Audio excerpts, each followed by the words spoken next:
Hello students, welcome आप सभी का अल्फा मेंटर्स के ऑनलाइन क्लासेस के अंदर। क्लास 10 स्टूडेंट्स टॉपिक स्टार्ट कर चुके हैं एरिया रिलेटेड टू सर्कल्स, जिसमें जितने भी बेसिक्स पॉइंट्स है related to the areas, properties, circumference that we all discuss in the previous classes. Questions part we have started and some basic questions we have solved in the previous classes, and in this class also again some few questions we will solve based on the perimeter and the circumference and the number of revolution property, and then again we will extend the discussions to the next part of this chapter. So without wasting the time, so let's start with the today class question first से start करते हैं आज की class का। Write the question, the cost of fencing of a circular field, the cost of fencing of a circular field at the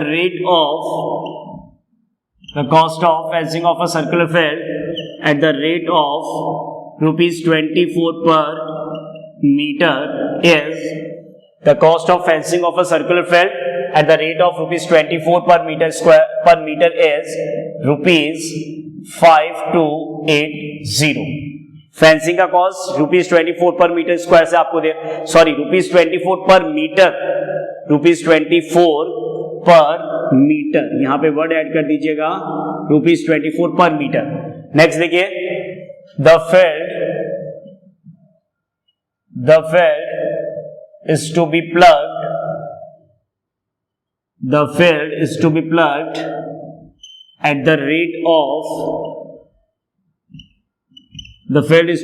at the rate of rupees 5.0 per meter square।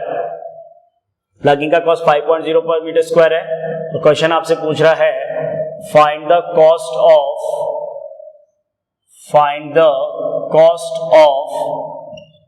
plugging the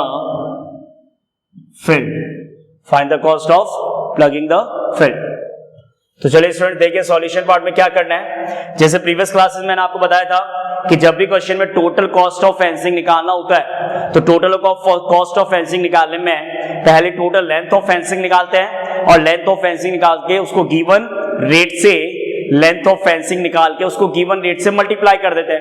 अब यहाँ पे total fencing का rate भी given है और उसका पर metre cost भी गिवन है, तो डेफिनेटली टोटल कॉस्ट में जब पर मीटर कॉस्ट से डिवाइड करेंगे तो जो वैल्यूज आपके पास में आएगा वो क्या होगा, लेंथ ऑफ फेंसिंग होगा।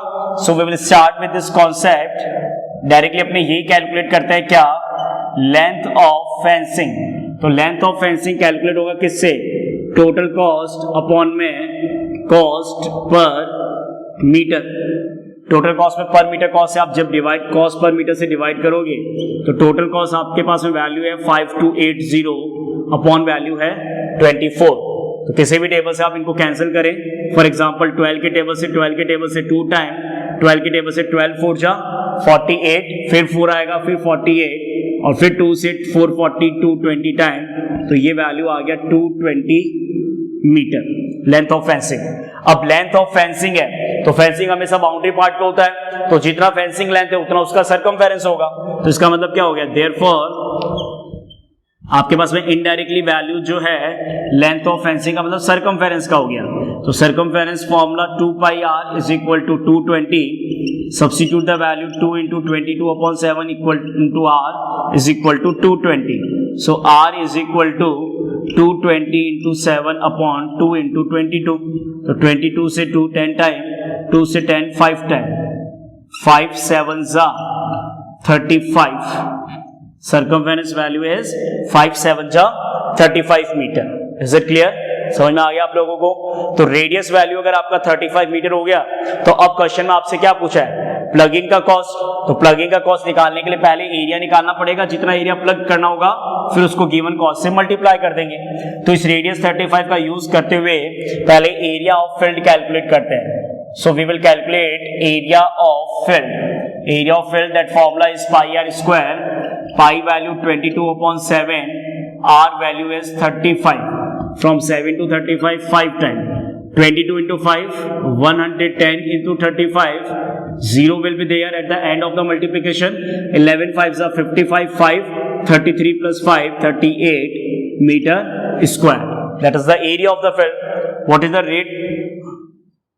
रेट ऑफ प्लगिंग, कितना है प्लगिंग का rate, rate of plugging is equal to rupees 5.0 per metre square. तो प्लगिंग का अगर रेट ये है तो टोटल कॉस्ट ऑफ प्लगिंग कितना आएगा, total cost of plugging the field, total cost of plugging the जो फील्ड आएगा वो कितना आएगा 3850 मल्टीप्लाई 0.50, डेसिमल को हटा के 20 आ गए, 0 से 0 सॉरी ये 0 नहीं, ये 0 कट हो गया, तो 385 का मल्टीप्लाई किससे करना है 5 से, 5 5 से 25, 2 आएगा 42 हो जाएगा, 8 5 से 40 प्लस 2 44, 4 आएगा 15 plus 4 19, so answer is ₹1925। So what is the total cost of plugging the field? The total cost of plugging the field is ₹1925. Is it clear students? तो इस तरीके से एक ही क्वेश्चन के अंदर पैरीमीटर का भी कॉन्सेप्ट यूज हो गया और उसी सेम क्वेश्चन के अंदर आपके एरिया का भी कॉन्सेप्ट यूज हो गया। तो ये जनरल क्वेश्चंस है related to the perimeter and related to the circumference. तो चलिए स्टूडेंट्स नेक्स्ट क्वेश्चन में बात करते हैं नंबर ऑफ रिवोल्यूशन कॉन्सेप्ट पे। तो जैसे मैं आपको लास्ट क्लास में बता चुका हूं कि नंबर ऑफ रिवोल्यूशन कॉन्सेप्ट भी काफी इंपॉर्टेंट है, जिसका बेसिक यही है that one revolution the distance covered is equal to the circumference. In one revolution the distance covered is equal to the circumference, and the formula for the total number of revolution for a given time period. तो total number of revolution का निकालना है किसी given time period के लिए, so total number of revolution for a given time is equal to total distance covered in that time, total distance covered in that time upon circumference. So write the question second. Write the next question, that is the question number second related to the number of revolution. तो question के अंदर लिखिए the wheel of a car of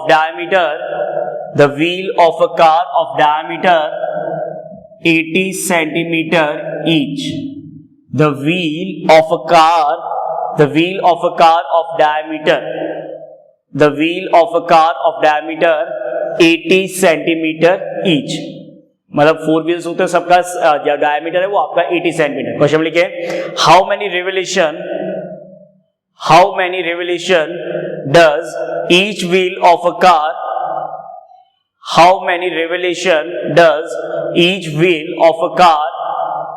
make in 10 minutes? How many revolution does each wheel of a car make in 10 minutes? How many revolution does each wheel of a car make in 10 minutes if the car is traveling at the speed of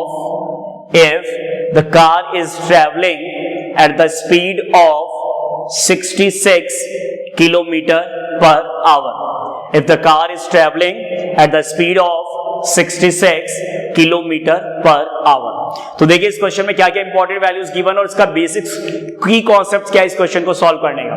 सबसे पहले जो diameter है वो आपका है centimetre के अंदर, each wheel of car diameter 80 centimetre, और आपको number of revolution each wheel का ही निकालना है, क्योंकि सिंपल सी बात है डायमीटर सेम है तो जो number of revolution each wheel of car cover करेंगे वो भी तो सेम ही होगा। ये थोड़ी है कि चारों व्हील्स जो है वो अलग अलग रिवोल्यूशंस कंप्लीट करेंगे, no, each wheel of car will make the equal revolutions. तो इक्वल रिवोल्यूशंस अगर कंप्लीट करते हैं तो इसका मतलब ये हो गया कि आपको वो नंबर ऑफ रिवोल्यूशन किस टाइम पीरियड के लिए निकालने हैं, that is for the 10 minutes.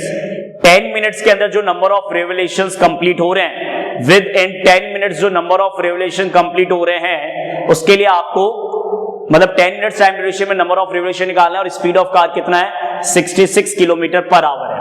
तो सबसे पहले रेडियस निकाल लेते हैं, radius of each wheel of car is equal to diameter है, सबको पता है डायमीटर का हाफ 80/2 40 सेंटीमीटर। क्लियर है? अब 80/2 अगर 40 सेंटीमीटर है तो वन रिवोल्यूशन में कितना डिस्टेंस कवर होगा, पहले एक रिवोल्यूशन में निकाल लेते हैं, sorry distance covered in one revolution, directly अपने सर्कमफेरेंस का वैल्यू निकालते हैं, क्योंकि नंबर ऑफ रिवोल्यूशन अगर आपको निकालना है तो सर्कमफेरेंस एक्सप्रेशन से डिवाइड करना होता है। So circumference is equal to 2 pi r, total distance upon distance covered in one revolution. तो distance covered in one revolution circumference ही होता है, तो circumference 2 pi r, 2 by default जब तक कुछ नहीं होता पाई वैल्यू 22/7, सॉल्व होगा नहीं तो मल्टीप्लाई करते हैं 2 × 22 44 × 40/7, 4 4 जा 60, 60 + 1 17/7 सेंटीमीटर। ये हो गया सर्कमफेरेंस। अगर ये सर्कमफेरेंस है तो आपको पता है नंबर ऑफ रिवोल्यूशन जब निकालते हैं तो फॉर्मूला क्या होता है नंबर ऑफ रिवोल्यूशंस का, टोटल डिस्टेंस कवर्ड अपॉन में सर्कमफेरेंस। सर्कमफेरेंस से क्यों डिवाइड करते हैं, क्योंकि सर्कमफेरेंस एक्चुअल में कौन सा डिस्टेंस होता है, distance covered in one revolution. जो वन रिवोल्यूशन में जो डिस्टेंस कवर्ड होता है वो ही आपका सर्कमफेरेंस है, इसलिए डिवाइड में डायरेक्ट सर्कमफेरेंस लिखते हैं, distance covered in one revolution नहीं लिखते हैं। क्लियर है। इसके बाद आते हैं स्पीड ऑफ कार पे। तो स्पीड ऑफ कार आपके पास में कितना है, 66, स्पीड ऑफ कार है आपके पास में 66 किलोमीटर पर आवर। तो स्पीड ऑफ कार अगर इतना है तो डिस्टेंस निकाल लेते हैं अपने, स्पीड इनटू टाइम से, distance covered by wheel of car in 1 minute. पहले अगर 1 मिनट का निकाल के फिर 10 मिनट्स का निकाल देंगे तो 1 मिनट का निकालने का मतलब तो क्या हो गया, स्पीड इनटू 1, क्योंकि डिस्टेंस का फॉर्मूला क्या होता है, स्पीड इनटू टाइम। तो 1 मिनट में निकालना है, तो 1 मिनट में निकालने के लिए 66/60, क्योंकि ये पर आवर है और 1 आवर में 60 मिनट के लिए होता है, तो 1 मिनट में इनटू 1 करना है। तो स्पीड आपका 66/60 किलोमीटर में हो गया, और डिस्टेंस निकालना है तो स्पीड इनटू टाइम किलोमीटर है, तो किलोमीटर को पहले मीटर में चेंज करते हैं तो क्या होता है, किलोमीटर का मीटर में वैल्यू 1000 होता है, और फिर मीटर का सेंटीमीटर में वैल्यू 100 होता है। यस और नो, क्योंकि आपके पास में डायमीटर जो है वो सेंटीमीटर में, सर्कमफेरेंस भी आपके पास में सेंटीमीटर में। तो 0 से 0 वैल्यू कट हो गया, 6 से 66 11 टाइम, तो आपके पास में आ गया 1,11,000 और 1 2 3 4 0 1 2 3 4 0 that is in the centimetre, 1,10,000। Okay बेटा, सेंटीमीटर में आ गया distance covered by the wheel of car in 1 minute. और कौन से फॉर्मूला से आया है, यहां पे लिख देता हूं, distance is equal to speed into time.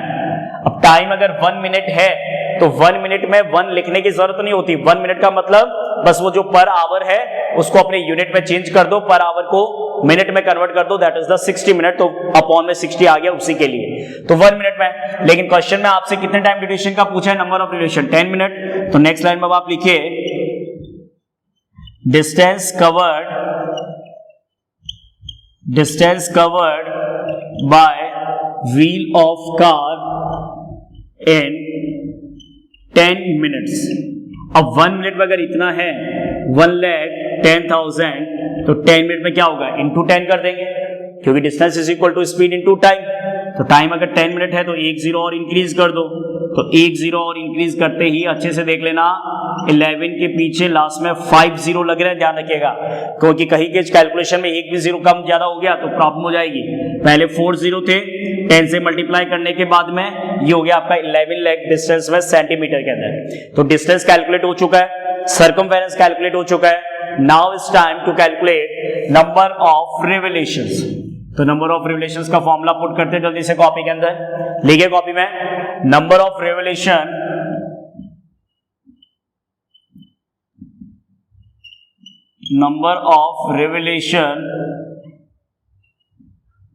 Bye each wheel, वो तो सब बराबरी कवर करेंगे। Number of revolutions by each wheel is equal to total distance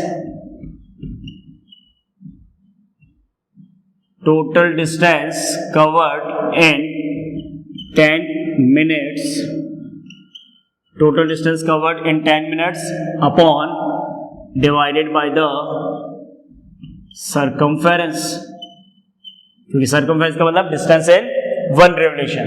तो total distance covered in 10 minute हो गया आपके पास में 11 lakh. After 11 5 zeros are there, make sure after 11 5 zeros will be there and the circumference 1760 upon 7. So जब भी किसी numerator में डिनोमिनेटर वैल्यू फ्रैक्शन में होता है तो फ्रैक्शन में होने का मतलब डिनोमिनेटर वैल्यू का रेसिप्रोकल हो जाएगा। तो रेसिप्रोकल होने पे जो 1760 अपॉन 7 है वो कैलकुलेशन में कैसे एक्सप्रेस होगा, 11 लाख अपॉन 1760 और 7 वैल्यू जो है वो न्यूमरेटर में ट्रांसफर चला जाएगा। क्लियर है? 0 से 0 कट हो गया। अब 11 की टेबल से ये नंबर कट होता है तो 11 से पहले ये कट हो गया, 11 वन जा 11, 1 2 3 4, अच्छे से काउंटिंग करके लिखना, 4 zeros आर दिया क्योंकि ये 11 से साफ पता चल रहा है 11 6 जा 11 वन जा 11, रिमाइंडर 6 आएगा, देन 66, 11 6 जा 66। फिर अगर आप 4 की टेबल से कट करते हो, 4 4 जा 16 और 4 की टेबल से आपको पता है 100 जो होता है वो 25 टाइम्स आता है, 2500 और 2500 को जब 4 से कट करते हो तो आपके पास में 4 4 जा 60, 4 6 जा 4 4 जा नहीं 4 6 जा 24, 10 रहेगा, 4 2 जा 8 के बाद में फिर रिमाइंडर 2 आएगा 26 25, तो आपके पास में फाइनली प्रोडक्ट आ रहा है 625 into 7।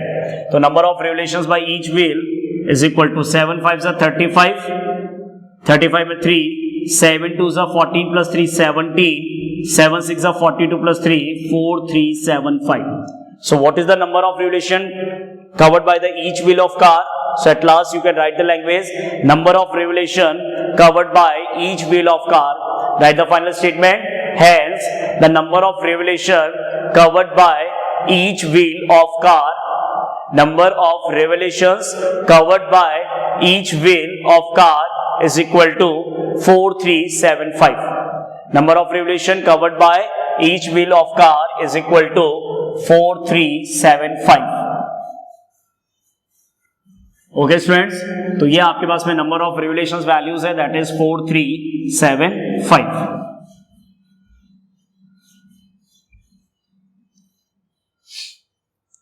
तो ये आपके बेसिक्स क्वेश्चन हो गए related to the circumference and related to the areas of the circles. Start करते हैं नेक्स्ट टॉपिक के साथ, बहुत ही इंपॉर्टेंट है। जो नेक्स्ट 2 एक्सरसाइज एनसीईआरटी में आपके गिवन है वो सारे क्वेश्चंस आपके इसी कॉन्सेप्ट पे बेस्ड है जो अपने आप कैलकुलेट कर रहे हैं the different types of the areas that is the use in the circular region.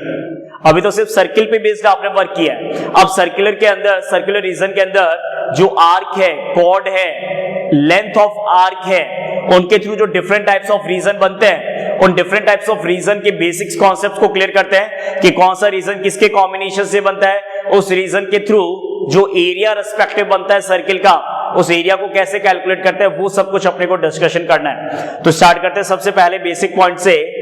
तो देखिए अब बेसिक कंडीशन क्या है कि आपने कोई भी एक सर्कुलर मतलब कोई भी एक आर्क कंसीडर किया तो कंप्लीट एक आर्क कंसीडर करने का मतलब आप क्या कंसीडर कर रहे हो, सर्किल कंसीडर कर रहे हो। क्लियर है ये पॉइंट? तो इस सर्कुलर आर्क में जैसे मैंने आपसे कहा था कि सर्किल है, तो ये जो सर्किल होता है वो कंप्लीट एक लेंथ ऑफ आर्क है। आर्क जब ड्रॉ करते हो तभी तो एक कंप्लीट, जब एक आर्क बनाते हैं तभी तो क्या बनता है, सर्किल बनता है। तो इस कंप्लीट लेंथ ऑफ आर्क का कितना है वैल्यू, कैसे निकालते हैं, कितना है ये length of arc? So this length of arc is the circumference, this length of arc value is the circumference. तो ये पूरा तो लेंथ ऑफ आर्क जो है वो 2 पाई आर है, लेकिन अब अपने को क्वेश्चन में किसको कैलकुलेट करना सीखना है कि अगर अपने पास में सर्कुलर आर्क पे कोई 2 पॉइंट्स ए बी कंसीडर करते हैं और इन 2 पॉइंट्स ए और बी से जो सेंटर पॉइंट ओ पे एंगल बन रहा है, late consider the angle made by this arc AB at the center of the circle is theta. Clear point? तो यहां पे पॉइंट C मार्क कर रहा हूं। अब अच्छे से ऑब्जर्वेशन देखिएगा कि क्या है। तो किसी भी arc, total length of arc तो 2 पाई आर है। अब उस टोटल लेंथ ऑफ आर्क का जब किसी पार्ट के लिए लेंथ निकालना है कि इस टोटल लेंथ में से ये ACB लेंथ ऑफ आर्क कितना है, अगर वो कैलकुलेशन में परफॉर्म करना है तो उसके लिए सबसे इंपॉर्टेंट बात ये है कि उस लेंथ ऑफ आर्क के लिए जो सेंटर एंगल बन रहा है वो आपको क्वेश्चन में गिवन होना जरूरी है। Without that we can not find that length of arc. Make sure कि आपके पास में इस लेंथ ऑफ आर्क जिसका वैल्यू कैलकुलेट करना है, that will making an angle of theta at the centre and the radius of the circle is r। तो देखिए डेफिनेटली अगर एक सिंपल से पॉइंट पे बात करें कि टोटल आपका 2 पाई आर है, तो ये जो ACB आर्क है ये होगा तो 2 पाई आर में से कुछ वैल्यू ही होगा, 2 पाई आर से ज्यादा तो हो नहीं सकता। जो भी लेंथ ACB आर्क होगा वो 2 पाई आर का ही एक पार्ट होगा, क्योंकि टोटल 2 पाई आर है, तो उसमें से अगर एक पार्ट कैलकुलेट करना है तो वो 2 पाई आर के वैल्यू में से ही कुछ कैलकुलेट होकर आएगा। लेकिन कैसे और किस तरीके से, तो उसके लिए थीटा वैल्यू आपका सेंटर एंगल बन रहा है बाय द आर्क AB। अच्छा, सेकंड पॉइंट कि यहां पे जनरली जब आर्क होते हैं तो 9th क्लास में आपको पता होगा कि आर्क 3 टाइप से डिफाइंड होते हैं। याद है आप लोगों को 9th क्लास में आर्क को आप 3 टाइप से डिफाइन करते थे, minor arc, major arc, semi circle arc. तो माइनर आर्क वो लेंथ ऑफ आर्क है जिसमें आर्क के एंड पॉइंट डायमीटर के एंड पॉइंट से लेस होते हैं।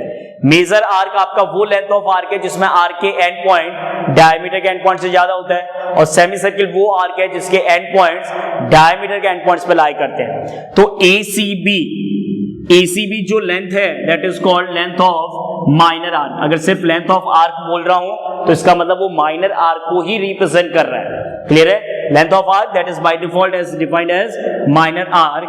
लेकिन जब भी आप इसको डिफाइन करेंगे from this side ADB, so this arc ADB is called major arc. The arc ADB is called major arc. Is it clear? तो जब आपके पास में ये कैलकुलेशन है तो सबसे पहले फॉर्मूला डिफाइन करते हैं, और सबसे पहला फॉर्मूला होता है लेंथ ऑफ माइनर आर्क, जिसको एक्सप्रेशन में L यूज करते हैं। आगे यूज करूंगा मैं L का एक्सप्रेशन वापस से। लेंथ ऑफ माइनर आर्क को मैंने L से अगर एक्सप्रेस किया है तो देखिए टोटल आपका 2 पाई आर है। क्लियर हो गया? उस 2 पाई आर में से 2 पाई आर होने पे पूरा एंगल कितना बनता है? सेंटर एंगल 360 बनता है। अगर कंप्लीट है तो सेंटर एंगल कितना बनेगा? 360। अब उस 360 में से वो पार्ट कैलकुलेट करना है लेंथ ऑफ आर्क का जो सेंटर पे एंगल कितना बना रहा है? थीटा। तो फ्रैक्शनल वैल्यू कितना निकलेगा एंगल का? Theta upon 360 multiply total length of arc कितना है? 2 पाई आर। यस और नो? सिंपल सी बात है ना कि 360 में से कितना पार्ट लेंथ ऑफ आर्क का एंगल सेंटर पे बन रहा है? थीटा एंगल बन रहा है लेंथ ऑफ आर्क का सेंटर पे, सो that is theta upon total angle 360 multiply by the complete length of arc that is the 2 pi are. तो 2 से अगर 360 को रिड्यूस कर देते हैं तो ये 180 आके जो फॉर्मूला आप लोग लर्न करते हैं क्वेश्चन में that is pi r theta upon 180, that is length of arc as well as length of minor arc. Is it clear? लेकिन अगर यही कैलकुलेशन डायरेक्टली इसी फिगर में लेंथ ऑफ मेजर आर्क के लिए अगर पूछे तो देखिए कोई मेजर प्रॉब्लम नहीं है। मेजर आर्क का मतलब सिर्फ यही हो गया कि ये वाला जो पार्ट है अंदर के साइड में ACB का, ये आपका माइनर हो गया। तो जो ये रिमेनिंग पार्ट है एंगल का, that is the major part. तो मेजर आर्क ADB के थ्रू जो सेंटर पे एंगल बन रहा है, तो ये जितना एंगल आउटर में बनेगा इसका वैल्यू कैसे निकालोगे? कंप्लीट 360 होता है, एक पार्ट थीटा है तो रिमेनिंग कितना होगा? 360 माइनस थीटा। तो ये बहुत सिंपल है। मेजर निकालने के लिए थीटा की जगह value 360 minus theta upon 180 multiply में आ जाएगा पाई आर। इस थीटा की जगह बस 360 माइनस थीटा कर दिया, मल्टीप्लाई पाई आर अपॉन 180 ही यूज कर रहा हूं। So that is the length of minor arc and length of major arc. Clear है माइनर और मेजर? अच्छा, नेक्स्ट पॉइंट पे चलते हैं। इसके बाद में कॉर्ड, आप सबको पता है कि कॉर्ड को कैसे डिफाइन करते हैं? यस और no? The line segment joining the 2 points of the circumference of the circle is known as the chord of the circle. Chord सबको पता है, आर्क पता चल गया, रेडियस है। तो देखिए अब ये लेंथ ऑफ आर्क तो आपने कैलकुलेट कर लिया, that is the ACB pi r theta upon 180। लेकिन अब ये जो रीजन बन रहा है सर्किल के अंदर, एरिया की बात करते हैं, अभी तो बाउंड्री पे बात की है, पहले पूरा बाउंड्री लेते थे, अब उसका पार्ट लिया तो that is length of arc. अब पूरा एरिया होता है पाई आर स्क्वायर, लेकिन पर्टिकुलर इस लेंथ ऑफ आर्क से, इस लेंथ ऑफ आर्क ACB से जो सर्किल में रीजन बाउंडेड हो रहा है वो किसके कॉरेस्पॉन्डेंस होगा? जब आप उस आर्क के एंड पॉइंट को किससे ज्वाइन करेंगे? सेंटर से। तो आर्क के एंड पॉइंट्स को जब सेंटर से ज्वाइन करते हो तो ये आपका रेडियस पार्ट है। So the region bounded between the arc and the corresponding radius, the region bounded between the arc and the corresponding radius, ये जो आर्क है और इसी के जो कॉरेस्पॉन्डिंग रेडियस है इनके बीच में जो रीजन बाउंडेड होता है, the region bounded between the arc and the corresponding radius is known as the sector of the circle. इस रीजन को क्या बोलते हैं? सेक्टर बोलते हैं बेटा। क्या बोलते हैं? सेक्टर। तो सेक्टर होगा तो जब एरिया कैलकुलेट करोगे तो यहां पे भी वर्ड वो यूज होगा।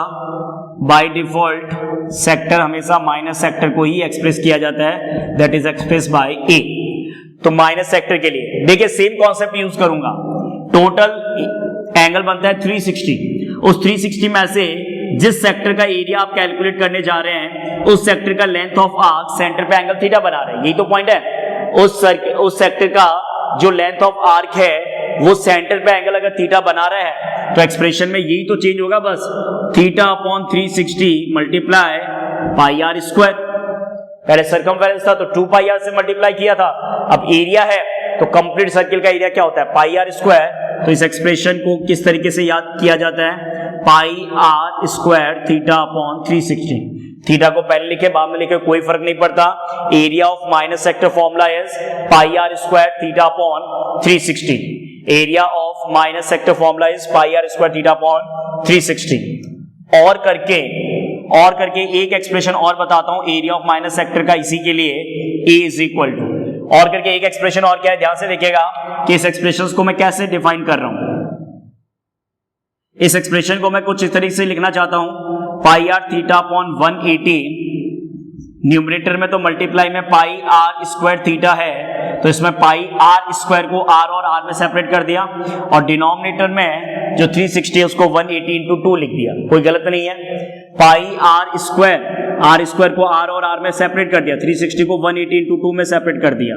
तो ये जो एक्सप्रेशन है पाई आर थीटा अपॉन 180, ये देखिए ये एक्सप्रेशन जो है वो पाई आर थीटा अपॉन 180 है। तो इक्वेशन नंबर 1 से अगर पाई आर थीटा अपॉन 180 को यहां पे अगर रिप्लेस करता हूं तो एक्सप्रेशन क्या है? आर्क ऑफ लेंथ है, लेंथ ऑफ आर्क है, से यस और नो।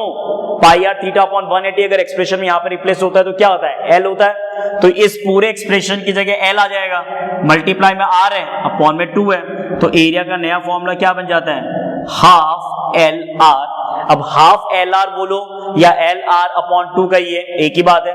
कई स्टूडेंट्स को हाफ एल आर में कंफ्यूजन होता है तो वो कहते हैं सर एल आर अपॉन 2, तो क्या प्रॉब्लम है? हाफ एल आर और एल आर अपॉन 2 में both expression are the same. तो पाई आर थीटा अपॉन 180 के प्लेस पे एल आ गया, साथ में आर आ गया, अपॉन में 2 है, that is the value L r upon 2। Is it clear? समझ में आया आपको? तो माइनस सेक्टर का एरिया लेंथ ऑफ आर के टर्म्स में आता है L r upon 2। Minus sector का एरिया लेंथ ऑफ आर के टर्म्स में आता है एल आर अपॉन 2, और जनरल फॉर्मूला होता है लेंथ एरिया ऑफ सेक्टर का pi r square theta upon 360, and sector is the region bounded between the arc and the corresponding radius. अब minor के बाद में अगर मेजर सेक्टर निकालना है तो कोई प्रॉब्लम ही नहीं है। मेजर सेक्टर के लिए 2 पॉसिबिलिटी मैं यहां पे लिखूंगा। पहला पॉसिबिलिटी ये होता है मेजर सेक्टर का कि एक तो आप ये कर सकते हो कि एरिया ऑफ सर्किल में से माइनस सेक्टर का एरिया माइनस कर सकते हो, कोई प्रॉब्लम नहीं होगा इस बात को समझने में कि टोटल एरिया ऑफ सर्कल में से जो कि आपका पाई आर स्क्वायर है, तो टोटल एरिया ऑफ सर्कल में से अगर माइनस सेक्टर का एरिया माइनस कर दूं तो मेजर सेक्टर बचेगा। और करके जो दूसरा फॉर्मूला होता है मेजर सेक्टर के लिए, वो डायरेक्ट अगर फॉर्मूला आप अप्लाई करना चाहते हैं तो सिंपल सी बात है, फिर से वही बात कहूंगा, थीटा के अलावा रिमेनिंग एंगल कितना बचेगा? 360 माइनस थीटा। तो 360 माइनस थीटा के साथ पाई आर स्क्वायर ब्रैकेट में 360 माइनस थीटा अपॉन 360। जहां पहले पाई आर स्क्वायर थीटा होता था वहां पे अब थीटा की जगह जो रिमेनिंग मेजर आर्क का एंगल है सेंटर पे, that is the value 360 minus theta. That's why the formula is pi r square 360 minus theta upon 360, और either area of circle minus area of minor sector. तो I think कोई problem नहीं है। Length of arc minor and major, sector area minor and major. Length of arc और sector area के discussions के बाद में नेक्स्ट पॉइंट जो डिस्कशन में लेना है दैट इज द सेगमेंट। अब सेगमेंट को डिफाइन करते हैं कि सेगमेंट कैसे रीजन बनता है और किस तरीके से बनता है। तो जब भी किसी आर्क के एंड पॉइंट्स को सेंटर से ज्वाइन करते हैं तब तो जो रीजन बाउंडेड होता है वो आपका होता है सेक्टर ऑफ द सर्किल, और जब किसी आर्क के एंड पॉइंट्स को किसी लाइन सेगमेंट्स के थ्रू ज्वाइन करते हैं, सेंटर से नहीं ज्वाइन करना, जब किसी आर्क के एंड पॉइंट्स को किसी लाइन सेगमेंट्स के थ्रू ज्वाइन करते हैं, so let consider that the region ACB, ये जो रीजन बन रहा है, the region enclose between the arc and the corresponding chord, ध्यान रखिएगा गलती नहीं हो, the region enclose between the arc and the corresponding radius is the sector of the circle, and the region bounded between the arc and the corresponding chord of the circle is defined as segment of the circle. तो ये जो reason है जिसको मैंने यहाँ पे diagram में as a shaded represent किया है, this one is called segment. इस रीजन को आप सेगमेंट बोलते हैं। अब सेगमेंट में भी दो पार्ट है, माइनर है और मेजर है, लेकिन यहाँ पे डिस्कशन थोड़ा सा इंपॉर्टेंट है, कॉम्प्लिकेटेड है, इतना इजी नहीं है। स्ट्रक्चर वाइज तो ये क्लियर हो सकता है कि स्ट्रक्चर देख के भी तो ये आप बड़े इजीली आइडेंटिफाई कर सकते हैं क्या, कि जो सेगमेंट एरिया कैलकुलेट होगा, जो सेगमेंट रीजन का एरिया कैलकुलेट होगा, this segment area is area of sector minus area of triangle. ये देखिए यहाँ पे इस सेक्टर के एरिया में से ट्राइंगल के एरिया को अगर आप माइनस करते हैं, सेपरेट करते हैं, तो सेगमेंट का एरिया आएगा। लेकिन इंपॉर्टेंट बात यह है कि सेक्टर का तो चलो पाई आर स्क्वायर थीटा अपॉन 360 से कैलकुलेट कर लेंगे, लेकिन ट्राइंगुलर जो रीजन है यहाँ पे half into base into height अगर आप अप्लाई करते हो तो ना तो आपके पास में बेस है, क्योंकि बेस आपका कॉर्ड ए बी है, उसका वैल्यू किसी क्वेश्चन में होगा नहीं भी होगा, अगर है भी तो क्वेश्चन में हाइट नहीं मालूम है। तो हाइट अगर नहीं मालूम है तो सबसे पहला वर्क आपको यही करना है क्या, कि सेंटर ओ से सबसे पहले आपको परपेंडिकुलर ड्रॉ करना है। सेंटर ओ से क्या ड्रॉ करना है, परपेंडिकुलर। तो अब आपके पास में कंप्लीट जो रीजन बन रहा है वो आपका हो गया ADBC। ADBC is a segment. So as far as from the center we will draw this perpendicular, that is the OD.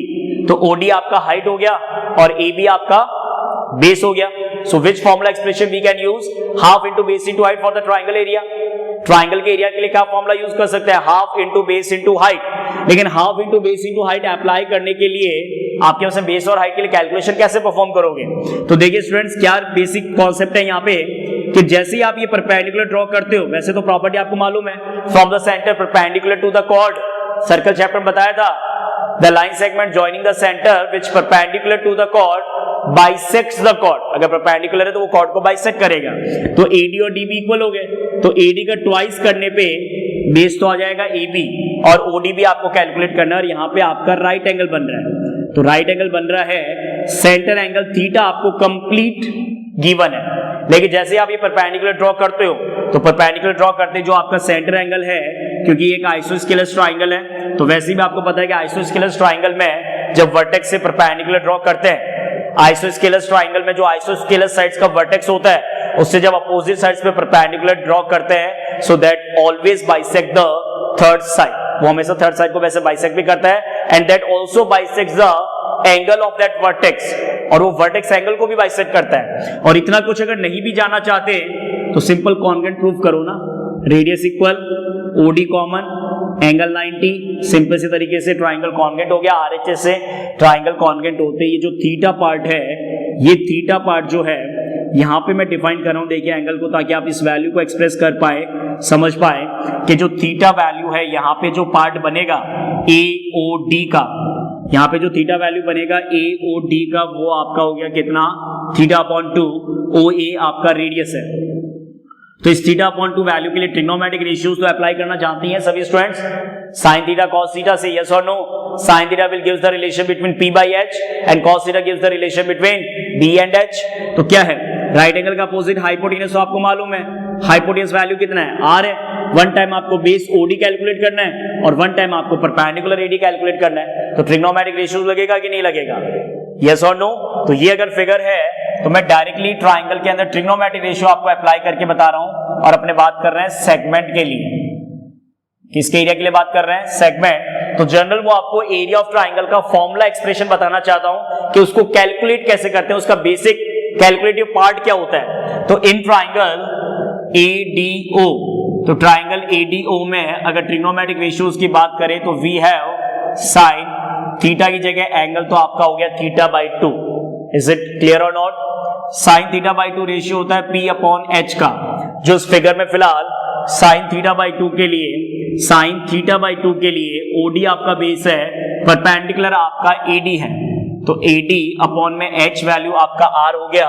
तो AD वैल्यू कैलकुलेट करने पे divide R change into multiply, तो AD का आंसर आ गया R sign theta upon 2, और AD अगर r sin theta upon 2 है तो AB is twice of AD, so that is 2r sin theta upon 2।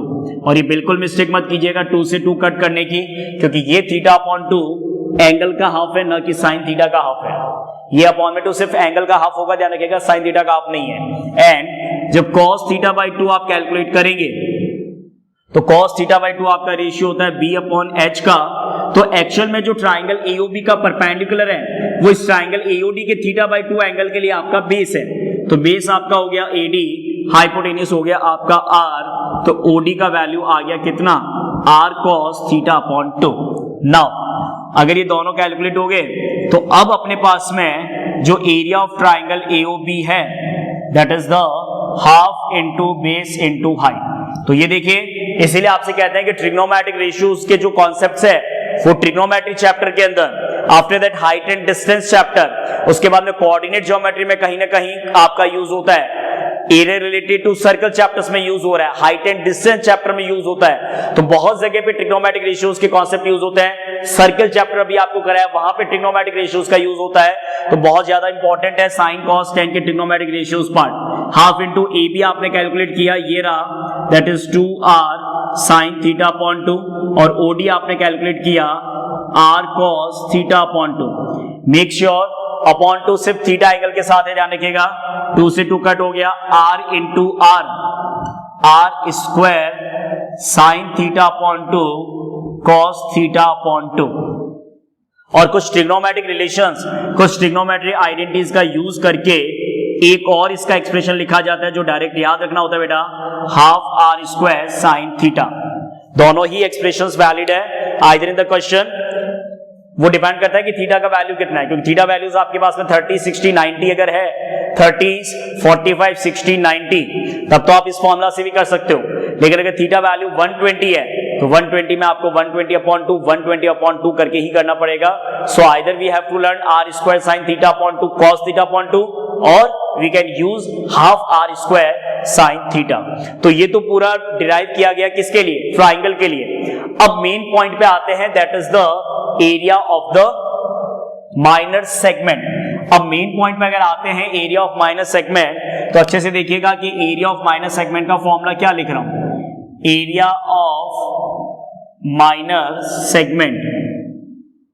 तो एरिया ऑफ माइनर सेगमेंट मैं लिख रहा हूं सबसे पहले, इतना तो आपको भी पता है कि ये जो कैलकुलेशन कर रहे थे वो क्यों कर रहे थे, so that we can subtract area of triangle from area of sector. तो एरिया ऑफ सेक्टर है आपके पास में pi r square theta upon 360, और एरिया ऑफ ट्राइंगल का जनरल ये फॉर्मूला मैं लिख रहा हूं, कौन सा, r square sine theta upon 2 cos theta upon 2। So that is the complete expression of the area of minus segment. तो एक पूरा फॉर्मूला अच्छे से लर्न कर लीजिए, क्योंकि कई बार पेपर में फॉर्मूला भी पूछ लेता है फिल इन द ब्लैंक्स में। What is the concept of the, what is the formula of the area of minus segment, pi r square theta upon 360, जिसको याद रखने का तरीका क्या है, area of sector minus area of triangle. तो sector का फॉर्मूला क्या डिफाइन करते हैं, पाई r स्क्वायर थीटा अपॉन 360, और ट्राइंगल का एरिया क्या डिफाइन करते हैं, r square sine theta upon 2 cos theta upon 2। ये तो हो गया माइनर का। अगर ये ही क्वेश्चन के अंदर मेजर आएगा तो एरिया ऑफ मेजर सेगमेंट के अंदर,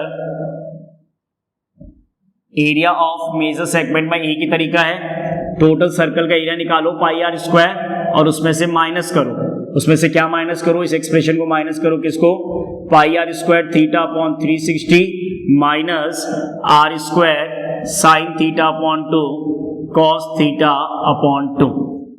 इज इट क्लियर?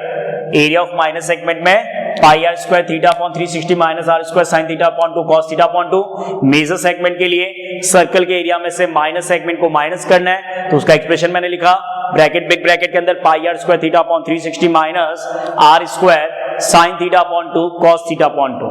तो देखिए अभी तक क्लासेस में आपने डिफरेंट टाइप्स ऑफ स्ट्रक्चर, मतलब सर्कल से रिलेटेड डिफरेंट क्या क्या पॉइंट्स में डिस्कशन किया।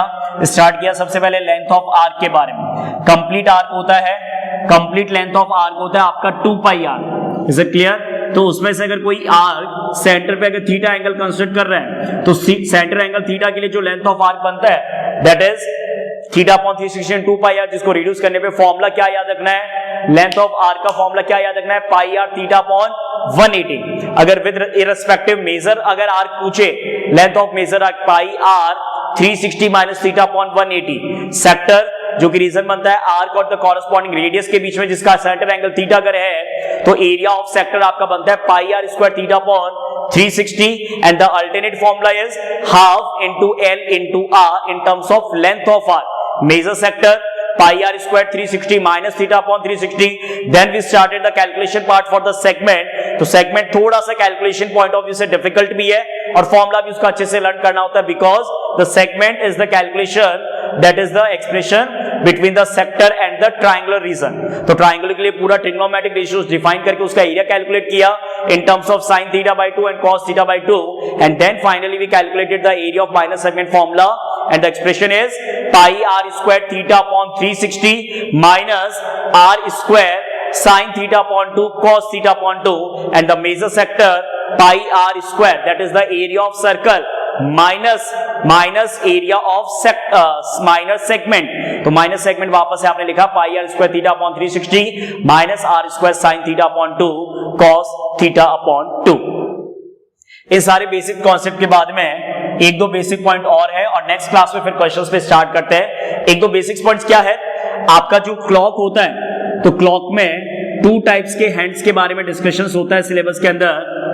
अगर आपके पास में कोई आपका क्लॉक है तो क्लॉक में अगर आप जनरली ऑब्जर्व करते हो तो minute hand and the hour hand. Minute hand और आवर हैंड का जो कॉन्सेप्ट होता है that is also named as long hand and small hand, क्योंकि आप सबको पता है कि मिनट हैंड लॉन्ग हैंड से रिप्रेजेंट होता है और जो आवर हैंड होता है क्लॉक के अंदर वो स्मॉल हैंड करके रिप्रेजेंट होता है। Minute hand is named as longer hand and hour hand is named as small hand. Hand का मतलब जो उसका रेडियस पार्ट होता है। तो सिंपल सा पॉइंट है कि जो क्लॉक में रोटेशन मूव होता है वो अगर मिनट हैंड के रिस्पेक्ट में बात करें, for example this is the minute hand, तो जो आपका फिक्स पॉइंट जहां से वो रोटेशन लेता है, तो जो रोटेशन फिक्स पॉइंट से लेगा वो आपका ओ पॉइंट है, और जो इसका लेंथ ऑफ टिप है मतलब जहां तक इसका मैक्सिमम लेंथ जाता है ओ से A, that will be the radius.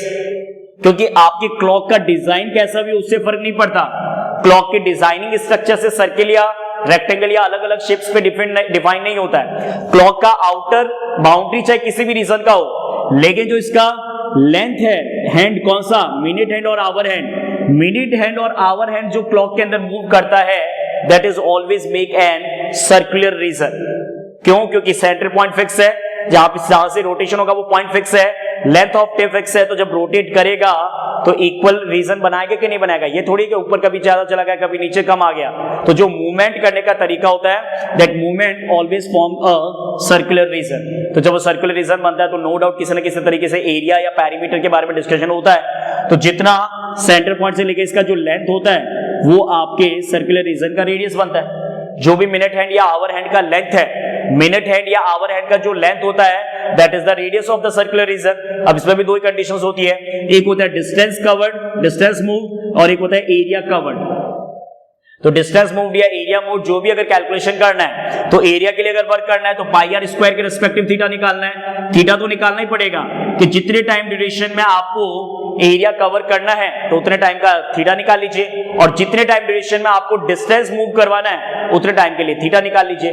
Theta निकाल के theta upon 360 into 2 pi r वो डिस्टेंस मूवमेंट के लिए आ जाएगा, और theta upon 360 into pi r square वो एरिया कवर्ड के लिए आ जाएगा। तो यहाँ पे ये देखना है कि theta value particular time duration में कितना होता है। तो पहले अगर मिनट हैंड के लिए बात करते हैं तो फॉर एग्जांपल ये 12 है, तो मिनट हैंड 12 से जब स्टार्ट होके फिर 1 पे जाएगा, फिर 2 पे, फिर 3 पे, फिर 4, फिर 5, फिर 6, 7, 8, 9, 10, 11 और वापस 12 पे आ गया। ठीक है, तो मिनट हैंड जब 12 से स्टार्ट होके वापस 12 पे जब आएगा तभी तो 1 रोटेशन होगा।